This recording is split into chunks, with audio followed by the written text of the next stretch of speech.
ستم یہ ہے کہ آج ماں باپ اولاد کے رویوں سے بڑے دکھی اور نالاں ہیں۔ کبھی زمانہ تھا جب یہ ناراض ہو جاتے تھے تو نوالا حلق سے نیچے نہیں جاتا تھا۔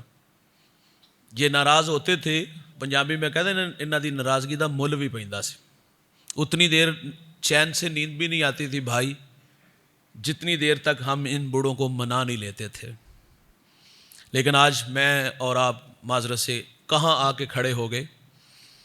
آج ماں باپ اولاد سے ڈرتی ہے کہ کسی بات پہ اختلاف ہو جائے، بحث ہو جائے تو کہیں یہ منہ پہ تھپڑ نہ مار دیں، اور آج ماں باپ کے سامنے لا کے کھانا کھایا جاتا ہے اور اس بات کی پرواہ بھی نہیں ہوتی کہ یہ ناراض ہیں تو ٹھیک ہے، ناراض ہیں، میرا قصور کیا ہے، اور اس پہ اولاد باقاعدہ دلائل بھی دیتی ہے۔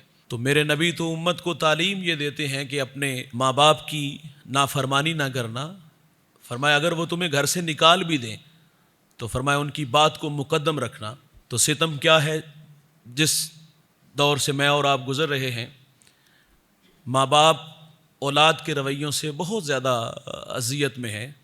تو اللہ سے دعا کیا کرو اللہ تعالی ہمیں ماں باپ کی رضا میں ہی راضی رہنے کی اللہ توفیق عطا فرمائے، اور ان کی خدمت کر کے اللہ ہمیں جنت حاصل کرنے کی توفیق دے۔ ممبر پہ حضور جلوہ فراز ہوئے، تینوں سیڑھیوں پہ قدم رکھا اور آمین ارشاد فرمایا۔ یہ خلاف عادت عمل تھا، تو صحابہ نے بعد میں سوال کیا تو حضور نے فرمایا میرے پاس فرشتہ آیا اور اس نے آ کے کہا اس شخص کی ناک خاک آلود ہو جس نے آپ کا نام نامی اس میں گرامی سنا اور اس نے آپ پہ درود نہ پڑھا، تو میں نے آمین کہا۔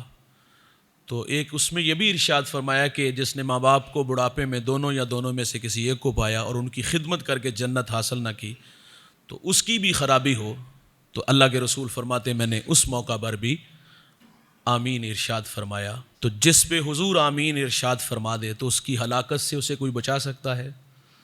تو ماں باپ آپ کے پاس ہیں تو ہم تو یہی کہتے ہیں بھائی ماں باپ کی قدر ماں باپ کی زندگی میں کرو۔ قدر نعمت کہتے ہیں زوال نعمت کے بعد ہوتی ہے۔ جب یہ بوڑھے چلے جاتے ہیں تو پھر پتہ چلتا ہے کہ زندگی گزارنا کتنا مشکل ہو جاتی ہے۔ تو اللہ تعالیٰ سے دعا ہے اللہ ہمیں ماں باپ کی قدر ماں باپ کی زندگی میں کرنے کی توفیق عطا فرمائے۔